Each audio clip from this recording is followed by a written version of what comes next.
Setelah menjalankan ibadah puasa Ramadan, selanjutnya umat muslim akan bertemu dengan Hari Raya Idul Fitri. Nah, pada perayaan ini, biasanya kita akan bersilaturahmi, bermaaf-maafan dengan keluarga, tetangga, dan kerabat di hari Lebaran, atau biasa disebut dengan halal bihalal. Bicara soal halal bihalal, memangnya seperti apa sih sejarah dan maknanya? Cendekiawan Muslim Quraisy Shihab dalam bukunya berjudul Lentera Hati tahun 1994 mengatakan bahwa halal bihalal bertujuan menciptakan keharmonisan antar sesama. Namun, kegiatannya menimbulkan tanda tanya dari segi kebenaran dan bahasa. Sebab halal bihalal hanya ada di Indonesia dan tidak ditemukan di negara lain.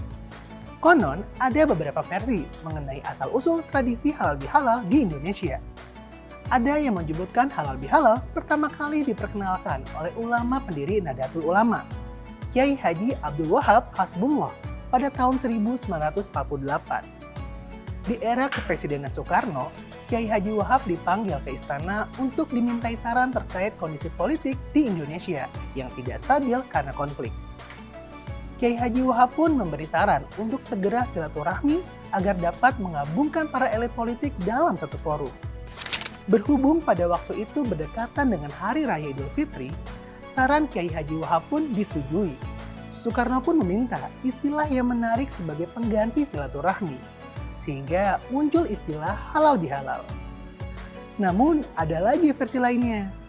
Jauh sebelum itu, istilah halal bihalal muncul pada masa Mangkunegaran I pada tahun 1757 hingga 1795.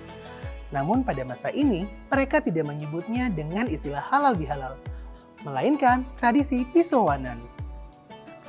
Tradisi tersebut mirip dengan halal bihalal, di mana Mangkunegaran I mengadakan pertemuan antara raja dan para punggawa secara serentak di Balai Istana setelah sholat Idul Fitri. Ada tradisi sungkem dan saling meminta maaf atas kesalahan yang dilakukan dalam pertemuan itu. Hingga pada akhirnya, para tokoh Islam menyebutnya dengan halal bihalal. Terlepas dari sejak kapan tradisi ini bergulir, halal bihalal mampu mendekatkan umat muslim Indonesia untuk berhubungan dengan baik. Betul nggak Sobat Bisnis?